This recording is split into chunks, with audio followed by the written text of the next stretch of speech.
dalam acara Talkshow Pesantren dengan tema Santri dan Kemandirian Ekonomi. Kita kedatangan tamu yang sangat luar biasa. Yang pertama ada Bapak Kiai Samsul. Beliau merupakan pengasuh Pondok Pesantren Mambaul Hidayah. Assalamualaikum warahmatullahi wabarakatuh. Yang kedua, tak kalah sangat luar biasa juga, kita kedatangan dari Himpunan Pengusaha Santri Indonesia. Ada Bapak Kiai Haji Nur Makin. Assalamualaikum Bapak. Ya, pada hari ini kita akan membahas materi yang sangat luar biasa, karena di tengah pandemi ini, di tengah-tengah wabah COVID ini, kita masih bisa menghirup udara segar di dunia ini. Kita akan membahas ekonomi, terutama di lingkup santri, bagaimana bisa bertahan di tengah-tengah wabah ini. Yang pertama, ada pertanyaan untuk Bapak Kiai Samsul. Nah, bagaimana sistem pendidikan atau kurikulum yang diterapkan di pesantren saat ini? Ya, terima kasih Mas. Kalau kurikulum di pesantren itu sebenarnya masih standar saja. Jadi kurikulum pesantren itu akan meliputi fikih, tauhid, akhlak, nahwu, shalah, tetap itu. Nah, yang jadi masalah di sini itu pengaplikasian dari kurikulum itu, khususnya masalah fikih itu. Jadi kalau masalah kurikulum yang diterapkan itu tetap standar seperti pondok-pondok pesantren yang lain, tapi tentang pengaplikasian dari akad sebuah namanya fikih itu yang kita tekankan. Gitu. Nah, yang kedua, apa nilai-nilai yang diterapkan kepada santri? Apakah ada nilai-nilai yang mengambil hikmah dari wabah yang terjadi di dunia ini saat ini khususnya? Ya, untuk apa yang fit untuk agar santri itu mau berekonom atau mau menjalankan ekonomi. Di sini sebenarnya yang sangat menginspirasi kami satu, yaitu dari dawuhnya Kiai Mahfuz Terboyo itu ketika pada saat itu pada para santri, bahwa ia karena arti ia karena hanya padamu Tuhan kami menyembah. Itu tidak hanya sholat, zakat, puasa, tapi meliputi bagi insinyur bangun jembatan itu bentuk dari ia karena bagi dokter menolong pasien itu bentuk dari ia karena bagi santri itu kan banyak peluang sebenarnya, baik dari sektor pertanian maupun dari sektor peternakan. Nah itu, maka dari itu para santri di pondok kami itu satu, karena santri-santri di sana itu sambil kerja, maka dari itu anak-anak itu saya sarankan satu, kredit sepeda motor. Jadi setiap santri yang ada di rumah itu pasti punya sepeda motor. Tuh satu. Karena untuk transportasi anak-anak, bagaimana nanti bisa mulang di desa yang lain, mulang di sekolah yang minta guru. Nah itu untuk transportasi itu jadi sepedanya sendiri-sendiri. Tuh. Mula-mula anak-anak, loh kita kok kredit Pak Yai? Loh kenapa? Itu apa nggak pakai dua harga? Yang pakai dua harga itu salah diri. Itu juta setengah. Kok yang ketiga lek cash pinter begini, lek di kredit pinter begini, salah diri. Dan bawa uang 2,5 juta, saya bawa uang 2,5 juta, DP uang 2,5 juta, nanti bulanan berapa saya ngambil 1,5 tahun. Hanya itu. Nah akhirnya alhamdulillah teman-teman di pesantren kami itu semuanya bawa sepeda motor. Itu untuk santri-santri yang oleh orang tuanya tidak dibekali sepeda motor dari rumah. Jadi banyak sebenarnya. Selain itu ada itu tanam saham kambing gitu Pak. Ya, kambing tanam saham. Nah itu karena kenapa kami bisa melaksanakan program wirausaha kami itu berkat dari NU sendiri, berkat dari kawan-kawan IMSI mengadakan program pelatihan, mengadakan program setelah pelatihan itu banyak hal yang bisa dilakukan oleh IMSI, barokahnya pondok kami yang bisa menerima, yaitu anak-anak tanam saham kepada kambing itu. Jadi masa pandemi bagi santri nggak ada masalah, tetap jalan. Masalahnya usahanya itu tidak termakan begini. Ya, Bapak Kiri, ini ada pertanyaan mengenai program-program IMSI, ya, terutama yang di lingkup pesantren. Ini apakah sudah apa kegiatan-kegiatan yang sudah dilakukan? Ya, terima kasih. Yang pertama kami sampaikan dulu bahwa posisi kami di sini di dalam kepengurusan IMSI ini bukan sebagai ketua, tapi kami sebagai sekretaris satu, yang mana semestinya yang seharusnya hadir di sini ada ketuanya yaitu Bapak Jalal Kanani, namun karena berhubungan beliau kondisi memang tidak memungkinkan, kondisi kesehatan beliau yang tidak memungkinkan, beliau meminta saya untuk menghadiri acara ini. Mohon maaf ya pertama. Yang kedua, tadi kalau memang pertanyaannya seperti itu, program yang sudah diterapkan di pondok pesantren ini bisa kami sampaikan demikian, bahwa apa yang sudah diprogramkan oleh HIPSI DPD HIPSI Blitar ini tak lepas dari apa yang sudah menjadi hasil Munas pusat DPD pusat tahun 2018, yang mana itu terfokus pada 3 program. Program pertama adalah menjadi organisasi yang menjadi wadah pengembangan wirausaha. Ini yang harus kita garis bawah di sini dalam program yang pertama adalah menjadi wadah pengembangan wirausaha santri. Nah, program pertama inilah yang hari ini sampai hari ini bisa kita terapkan di pondok pesantren. Apa yang sudah kita lakukan? Yang pertama yang sudah kita lakukan ini pembekalan santri dengan skill berbudidaya kambing.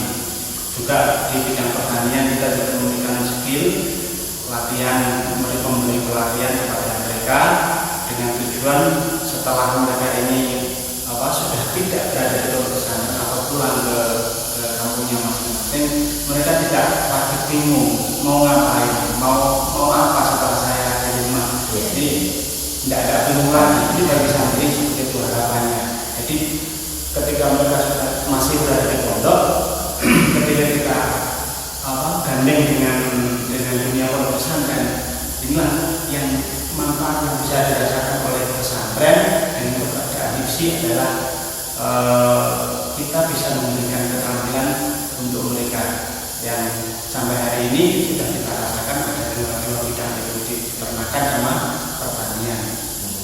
Ini sudah kita lakukan. Ini sangat menarik sekali menurut saya, karena kalau kita melihat banyak yang berbicara bahwa santri kalau pulang bisa apa, di sini kita menjawab sangat luar biasa sekali. Tidak bisa dirayakan pada zaman saat ini santri yang muda tidak hanya ngaji kita atau tidak, tapi banyak sekali pembekalan dari ustadz maupun ustadzahnya. Ya, tadi ada di bidang wirausaha, peternakan dan lain sebagainya, pertanian juga. Nah, apakah ada yang lainnya mengenai wirausaha? Mungkin saya juga kebetulan pernah mengunjungi atau setidaknya tinggal di pesantren selama beberapa minggu gitu. Itu ada program yang sangat bagus dari Bapak itu, ada santri yang disuruh membuat tempe gitu. Jadi membuat sendiri terus dipasarkan. Ada wirausaha yang di bidang itu? Kalau di pondok kami untuk seperti itu belum ada. Jadi karena setiap santri di pondok kami itu kan ngajar di luar, ngajar di madrasah diniyah di luar. Ada yang sampai Milisari, ada yang sampai tahun. Dia tinggal madrasah diniyah yang nama itu sekolah-sekolah normal yang percaya untuk diberi pelajaran diniyah dan dimana mengenal musyarah dengan enak. Nah, oleh karena itu program-program di pondok kami itu bukan apa ya, bukan kok seluruh santri itu nanti diberdayakan, hanya sebagian kecil yang diberdayakan, yang sebagian besar itu keluar mengajar. Nah, dari mengajar di sekolah-sekolah itu mereka akan dapat bisyarah, dari itu mereka dikumpulkan lebih dari di mana itu biasanya diserahkan kepada bendahara, kemudian untuk meningkatkan asetnya, aset kambing itu. Jadi pertama teman-teman itu mengumpulkan dana itu terkumpul hanya 3.200.000. Kemudian setelah saya untuk beli kambing,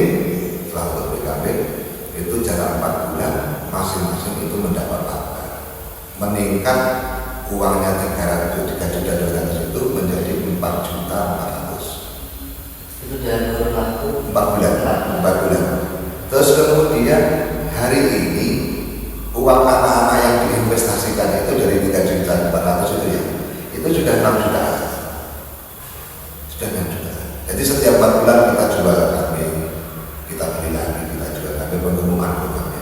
Nah, nanti kalau kambing-kambing ini sudah menjadi banyak dan ada teman-teman yang sudah pulang, kemarin itu sudah ada yang pulang, saya serai kambing 10 di Benje, masih ini jauh hari kambing 10 itu.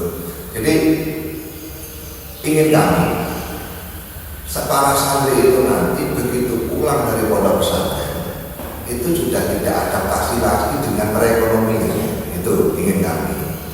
Lah kalau untuk santri perempuan itu memang ada itu pekerjaan di rumah itu ngitungi wakoi itu. Jadi nanti kalau ingin lebih lengkap teman-teman lebih lengkap tentang profil pondok kami dan kegiatannya itu bisa muncul bilang di channel YouTube PP Maida. Ini santri-santri memang ingin saya ini nanti ke depan bisa IT. Bagaimana mengolah pengajian itu nanti bisa disodorkan kepada masyarakat. Nah itu kalau orang nggak punya uang terjadi apa? Salah satu program kami itu pondok pesantren nanti mendapat uang dengan sendirinya tanpa mengharapkan bantuan, dan para santri pulang dari pondok pesantren nanti ada pulang dari pondok itu kalau habis 10 atau 15 itu. Ya, kita lanjut ke Bapak Kiai Ali Nurmakin. Ini mengenai teknis ya. Kita akan lihat bahwasanya pondok itu sangat padat sekali jadwalnya untuk mulai subuh sampai malam, sangat padat. Ini bagaimana sistemnya mengatur waktu itu antara santri ini pelaku ini di bidang keagamaan, tapi juga ada waktu untuk belajar berwirausaha seperti itu. Begini, kita membicarakan atau apa yang kami sampaikan adalah apa yang sudah kita lakukan saja. Yang pertama bahwa di pondok pesantren itu memang bisa dikatakan 24 jam adalah untuk mereka belajar.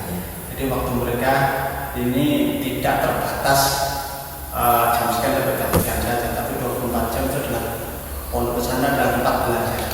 Namun mungkin sudah kita ketahui bersama bahwa pendidikan yang paling wajib mereka ikuti adalah madrasah diniyah. Ini waktunya hanya kurang lebih sekitar 4 jam saja, mulai dari jam 8 sampai jam 11 atau tidak lebih dari 4 jam. Artinya masih banyak waktu mereka yang bisa digunakan untuk selain kegiatan belajar di belajar dalam bentuk kurikulum ini waktunya masih banyak sekali. Taruhlah misalnya setelah dulu itu mungkin pengajian kan tidak harus mereka ikuti semua. Ada waktu 4 jam, 5 jam ini masih sangat mereka luang sekali bisa digunakan. Sehingga kita melihat dari HIPSI ini tadi ya saya belum selesai menyampaikan bahwa dari program pertama itu tadi, kemudian program kedua bahwa HIPSI ini bisa menjadi apa ya, melihat potensi jejaring ekonomi santri. Ini menjadi program keduanya, akhirnya kita menghimpun para pengusaha. Jadi pengurus HIPSI kita menghimpun teman-teman siapa saja yang sudah punya usaha. Banyak sekali ada yang sudah punya usaha ini itu. Ini kemudian bagaimana kita ini bisa bermanfaat bagi kalangan pesantren. Jadi kita itu bukan kaya sendiri, tapi bagaimana kita berpikir bisa pesantren ini juga bisa memanfaatkan keberadaan dari HIPSI ini. Bagaimana caranya? Yaitu tadi kita masuk ke pesantren, kita tawarkan kepada mereka, kita ada pelatihan budidaya kambing, kita ada kegiatan untuk pertanian. Ini kita tawarkan kepada mereka dan ternyata alhamdulillah waktu itu ada. Dan mereka kita ambil sampel mereka yang sudah lulus madrasah diniyahnya. Ini punya waktu luang banyak sekali. Kita berikan pelatihan untuk budidaya kambing. Akhirnya sudah benar-benar kita terapkan di pesantren. Kita taruh kambing di sana, kita nanti kita menggunakan akad yang sesuai dengan apa yang sudah pernah mereka pelajari di kuliah. Akhirnya kita aplikasikan di sini. Sangat menarik sekali, pemirsa. Nah, ini kalau tadi dari HIPSI memberikan pelatihan di pondok pesantren, apakah ada wadah khusus kan? Kalau yang namanya berwirausaha pasti ada hasil. Nah, apakah ketika para santri ini berwirausaha melanjutkan apa yang sudah diberikan pelatihan dari HIPSI, ini apakah ada dari HIPSI ada controlling dan sampai penjualan ini bisa disampaikan? Iya, itu menarik sekali. Memang kita mengupayakan ini mulai A sampai Z. Apa maksudnya A sampai Z? Itu ya kita memberi bekal. Itu kan angkat aja itu ada A. Nah, ending dari sebuah budidaya kambing itu bagaimana dia bisa menikmati hasil budidayanya, yaitu dijual. Nggak usah bingung berapa ekor pun yang akan dipelihara oleh pondok pesantren, atau nanti setelah keluar dari pondok pesantren berapa ekor pun yang dipelihara oleh santri, nanti insya Allah akan kita memfasilitasinya. Bisa kita fasilitasi mulai dari pembibitannya, mulai dari penjualannya, nggak perlu bingung karena alhamdulillah kita sudah terbentuk jaringannya itu. Jadi dari pakar pembudidayanya itu sudah masuk dalam pengurusan HIPSI, kemudian kontrolingnya, bagian kontrolnya juga sudah ada, termasuk kepada di bagian penjualan juga sudah. Artinya kalau memutuskan ada kerjasama antara HIPSI dengan pondok pesantren, ini HIPSI juga punya tanggung jawab mulai dari A sampai Z-nya itu tadi.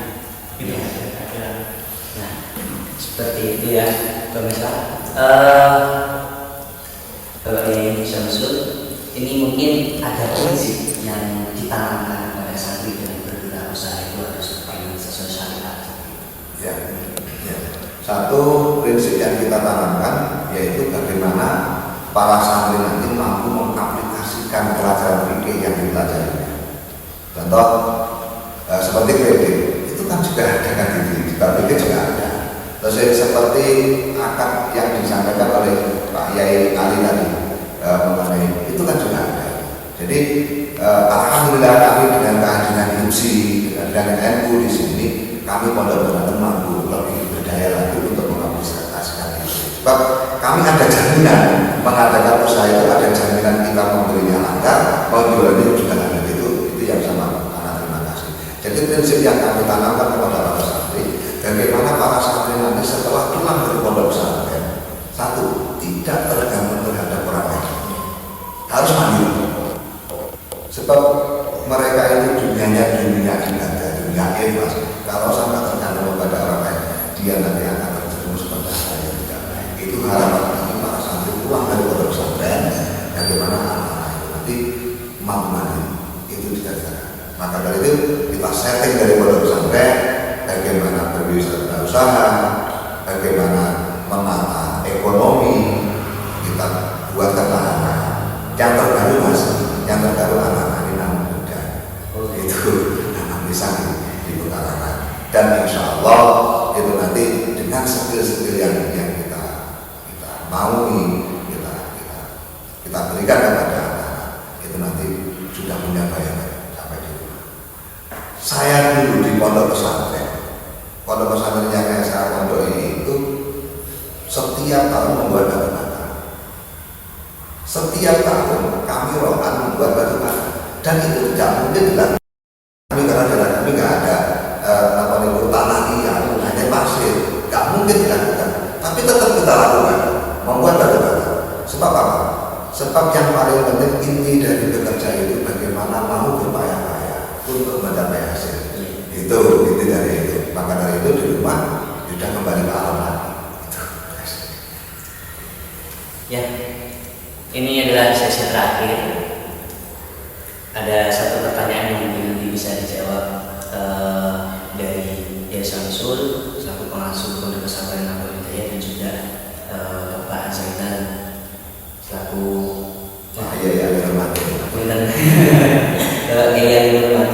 selaku sekretaris HIPSI.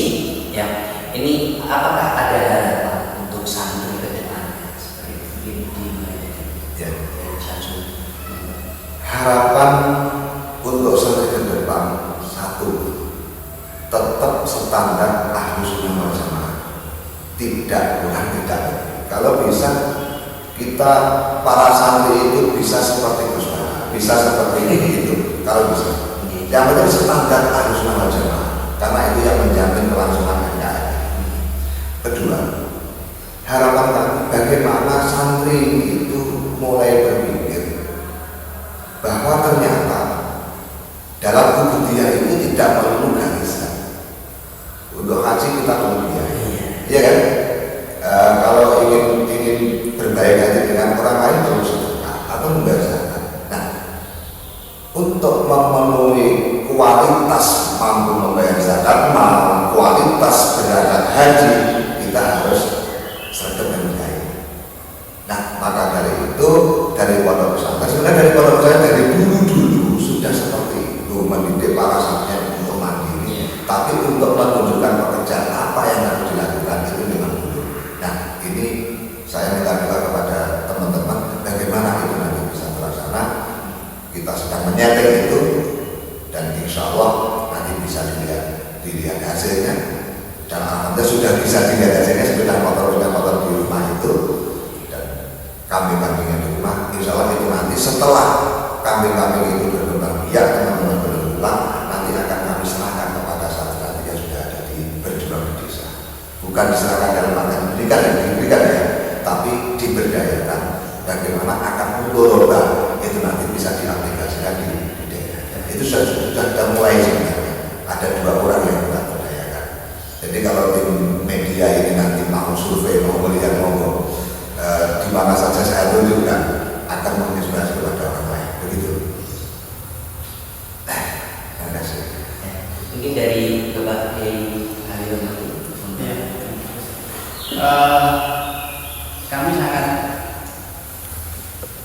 saya mohon maaf walaupun kami di pengurusan kursi yang kita bergelut di bidang perekonomian, tapi kami sendiri kan juga alumni dari pondok pesantren. Dulu saya sempat terusik ketika ada tetangga waktu itu bilang kepada orang tua saya, dalam bahasa Jawa mereka dia mengatakan pada saya, anakmu ke pondoknya soal bagaimana apa? Mungkin Pak Samsul juga pernah dengar ungkapan masyarakat seperti itu. Ini sangat mengusik waktu saya berangkat ke pondok pesantren. Nanti kalau pulang saya makan apa? Tapi alhamdulillah di pondok pesantren itu tipikal kiai saya itu adalah orang yang sangat di bidang ekonomi ya, ini sangat sangat perhatian sekali. Jadi beliau sangat berharap santri itu jangan cengeng, dalam arti di bidang ekonomi juga harus siap. Di bidang perekonomian juga harus siap. Makanya ketika kita tawarkan ini program ini ke pondok pesantren, beliau dengan sangat terbuka menerima program itu. Santrinya bersedia untuk diambil, diberikan pelatihan, diberikan pembekalan, diberikan skill untuk berbudidaya. Ini sangat menerima sekali. Dengan harapannya apa?